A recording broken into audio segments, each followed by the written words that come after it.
Hi, it's 1010 the Navigator, and I'm going to try something a little bit different with the 2022 Anunnaki code, the end of the world and their return to Earth. This video, you won't be seeing my face. I'm probably going to do a mixture of both. So today we are on chapter 17, question 17. What is An-Hayya'h? Is it the original source of life?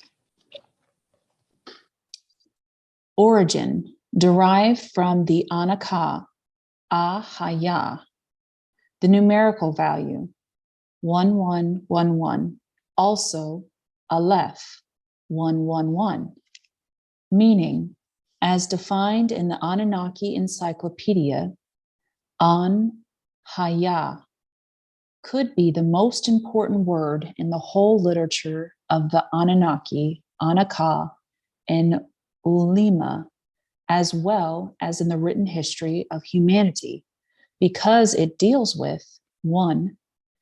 Origin of man on earth, 2. How humans are connected to the Anunnaki, 3. Importance of water, vice versa, humans and Anunnaki, 4. The life of humans, 5. Proof that it was the woman who created man, Adam, and the human race via her Anunnaki identity, 6. The return of the Anunnaki to earth, 7. Humanity, salvation, hopes, and a better future for all of us. A gift from our ancestors and creators, the Anunnaki. I will try to explain the whole concept as clear as possible because it is extremely difficult to find the proper and accurate word or words in our terrestrial languages and vocabularies. The word An-Hayya'h is composed of 1, An, or A, pronounced A, or Aleph, pronounced Aleph. It is the same letter in Anunnaki, Akkadian, Canaanite, Babylonian, Assyrian, Ugaritic, Phoenician, Moabite, Salom, Samaritan, Lachish, Hebrew, Aramaic, Nabatean Aramaic, Syriac, and Arabic. All these languages are derived from the Anunnaki. Note, the early Greeks adopted the Phoenician alphabet, and the Latin and the Cyrillic came from the Greek. The Hebrew, Aramaic, and Greek scripts all came from the Phoenician. Arabic and most of Indian scriptures come from the Aramaic. The entire Western world received its languages from the Phoenicians, the descendants of the Anunnaki.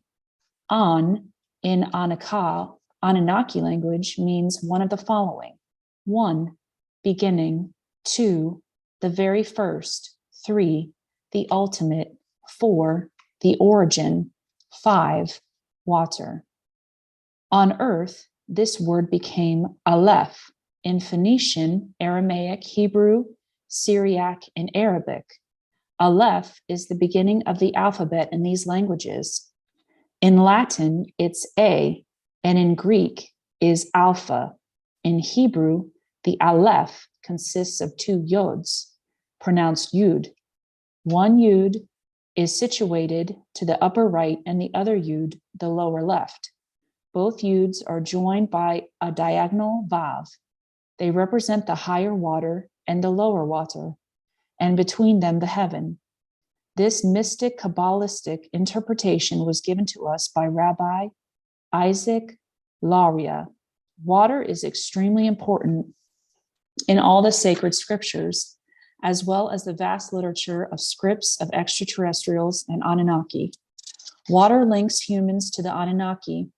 In the Babylonian account of the creation, Tablet 1 illustrates Apsu, male, representing the primeval fresh water, and Tiamat, female, the primeval salt water. In the Torah, the word water was mentioned in the first day of the creation of the world, and the Spirit of God hovered over the surface of the water. In the Chassidut, the higher water is wet and warm and represents the closeness to Yahweh, God, and it brings happiness to man. The lower water is cold and brings unhappiness because it separates from Yahweh, God, and man feels lonely and abandoned. The Ten Commandments commences with the letters Aleph. Anochi, I am your God, who has taken you out of the land of Egypt, out of the house of bondage. The letter Aleph holds the secret of man, its creation, and the whole universe. Midrash. In Hebrew, the numeric value of Aleph is 1, and the meaning is 1, first, 2, Adonai, 3, leader, 4, strength, 5, ox, 6, bull, 7, 1,000, 8, to teach. According to the Jewish teaching, each Hebrew letter is a spiritual force and power by itself and comes directly from Yahweh God. This force contains the raw material for the creation of the world and man. The word of God ranges from the Aleph, the very first letter, to the Tav, the last letter in Hebrew. In Revelation 1:8, Jesus said, I am Alpha and Omega, the beginning and the ending.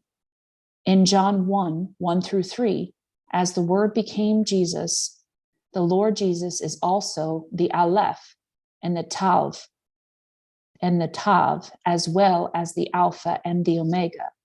In him exists all the forces and spiritual powers of the creation. Jesus is also connected to water, an essential substance for the purification of the body and the soul. This is why Christians got to be baptized in water. In Islam, water is primordial and considered as the major force of the creation of the universe. The Prophet Muhammad said from the Quran, Wa kalakana lakuam min al-ma'i kuala che inhe, meaning, and we, Allah, have created you from water, everything alive. The Islamic numeric value of Aleph in God is 1. To the Anunnaki and many extraterrestrial civilization, the An or Aleph, representing number 1, also Nibiru, the constellation Orion, the star Aldebaran, and above all, the female aspect of the creation symbolized in the Anunnaki woman, Geber, angel Gabriel, to us, have the numeric value of 1. 2. An-Hayya'h means A, life, B, creation, C, humans, D, earth. Where the first human, female human, was the first created human on earth, was created. In Arabic, Hebrew, Aramaic, Turkish, Syriac, and so many Eastern languages, the Anunnaki word Hayya'h and Hayat mean the same thing, life. Quite astonishing. But the most striking part of our story is that the original name of Eve is not Eve, but Hawawa, derived directly from Hayya'h. How do we know this? Very simple. Eve's name in the Bible is Hawawa, also Shivaya. In the Quran is also Hawawa.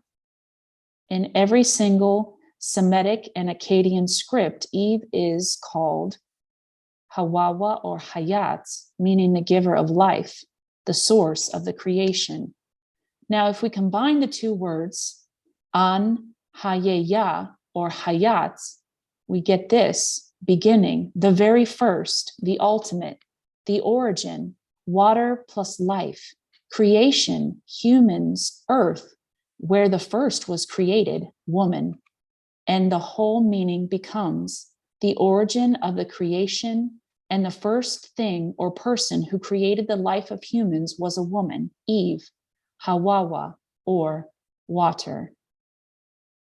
Amazingly enough, in An-Hayya'h, woman and water mean the same thing because woman represents water according to the Babylonian, Sumerians, and Anunnaki tablets, as clearly written in the Babylonian Sumerian account of the creation, Tablet 1. And I have many more surprises to share with you. The Anunnaki who created us genetically some 65,000 BC lived on earth with us in Iraq, which is Sumer, Mesopotamia, Babylon, and Lebanon, Phoenicia. They taught our ancestors how to write, how to speak, how to play music, how to build temples, how to navigate, as well as geometry, algebra, metallurgy, irrigation, astronomy, you name it. But the human races disappointed them, for their early human beings were cruel, violent, greedy, and ungrateful. So the Anunnaki gave us up and left Earth. The few remaining Anunnaki living in Iraq and Lebanon were killed by savage military legions from Greece, Turkey, and other nations of that region. The Anunnaki left Earth for good. Other extraterrestrial races came to Earth, but these celestial visitors were not friendly and considerate like our ancestors, the Anunnaki. The new extraterrestrials had a different plan for humanity, and their agenda included abduction of women and children, animal mutilation, genetic experiments on human beings, and creating a new hybrid race, etc. The Anunnaki did not forget us totally. After all, many of their women were married to humans, and many of our women were married to Anunnaki. Ancient history, the Bible, Sumerian texts, Babylonian scriptures, Phoenician tablets, and historical accounts from around the globe recorded these events. You can find them almost intact in archaeological sites in Iraq and Lebanon, as well as in museums, particularly the British Museum, the Iraqi Museum, and the Lebanese Museum. So before leaving us, the Anunnaki activated in our cells the infinitesimally invisible multi-microscopic gene of An-Hayya'h. It was implanted in our organism. It became a vital composition of our DNA. Humans were not yet aware of this, as we were not yet aware of the existence of our DNA for thousands of years. As our medicine, science, and technology advance, we will be able to one day discover that minuscule, invisible, undetectable An-Hayya'h, exactly what we have discovered in our DNA. An-Hayya'h cannot be detected yet in our laboratories. It is way beyond our reach and our comprehension. It is extremely powerful because it is the very source of our existence. Through An-Hayya'h, the Anunnaki remained in touch with us, even though we were not aware of it. It is linked directly to a conduit and to a miraya, a monitor or mirror on Nibiru. Every single human being on the face of the earth is linked to the outer world of the Anunnaki through An-Hayya'h, and it is faster than the speed of light. It reaches the Anunnaki through babs or stargates. For now, we will call it molecule or bubble. This molecule travels the universe and reaches the miraya of the Anunnaki through a conduit integrated in our genes and our brain cells by the Anunnaki some 65,000 years ago. But what is a conduit? I will explain below. Does every human possess a conduit? The answer is yes. All humans have a conduit, just like the Anunnaki, because it is part of our DNA. It is impossible to explain how a conduit works inside the human brain and or how it works for a human being. I will explain it to you in the Anunnaki's context. The creation of a conduit is the most important procedure done for each Anunnaki student on the first day of his or her entrance into the academy. A new identity is created for each Anunnaki student by the development of the new pathway in his or her mind, connecting the student to the rest of the Anunnaki psyche. Simultaneously, the cells check with the other copy, Simultaneously, the cells check with the other copy of the mind and body of the Anunnaki student to make sure that the double and other copy of the mind and body of the student are totally cleaned. During this phase, the Anunnaki student temporarily loses his or her memory for a very short time. This is how the telepathic facility is developed or enhanced in everyone. It is necessary since to serve the total community of the Anunnaki, the individual program inside each Anunnaki student is immediately shared with everybody. The Anunnaki have collective intelligence and individual intelligence. And this is directly connected to two things. The first is the access to the community depot of knowledge that any Anunnaki can tap into and update and acquire additional knowledge. The second is an individual prevention shield, also referred to as personal privacy. This means that an Anunnaki can switch on or off his or her direct link, or perhaps better defined as a channel to other Anunnaki, by establishing the screen or filter. An Anunnaki can block others from either communication with him or her, or simply prevent others from reading any personal thought. Filter, screen, and shield are interchangeably used to describe the privacy protection. In addition, an Anunnaki can program telepathy and set it up on chosen channels, exactly as we turn on our radio set and select the station we wish to listen to. Telepathy has several frequency channels and stations. When the establishment of a conduit is complete, the student leaves the conic cell where the procedure has taken place and heads to the classroom. Now, the second question is, how does an Anunnaki receive the content of the conduit to allow him or her to watch over us? The Anunnaki created the conduit, the Myria, and the An-Hayya'h to watch over us even though we do not deserve it. The Anunnaki have been watching us, monitoring our activities, listening to our voices, witnessing our wars, brutality, greed, and indifference towards each other for centuries. But they did not interfere. But now they will, because they fear two things that could destroy Earth and annihilate the human race. One, the domination of Earth and the human race by the Greys. Two, the destruction of human life and planet Earth on the hands of humans. The whole Earth could blow up. Should this happen, the whole solar system could be destroyed. For we know, should anything happen to the moon, the Earth will cease to exist. This is an absolute truth and a fact accepted by all scientists. An-Hayya'h is our umbilical cord, our birth cord that attaches us to the Anunnaki. No matter how silly and crazy this concept might look to many of us, one day we will accept and possibly we might understand its mind-boggling mysteries when our science, technology, and mind explore wider dimensions and reach a higher level of cosmic awareness and intelligence. But this is not the whole story about An-Hayya'h. The most delightful and comforting aspect of it is the hope, peace, and a bright future, and a better life we can accomplish and reach when we discover how to use it without abusing it. Every one of us can do that. If in your lifespan you remain unable to attain these results, your An-Hayya'h will always be there for you to use before you depart this earth.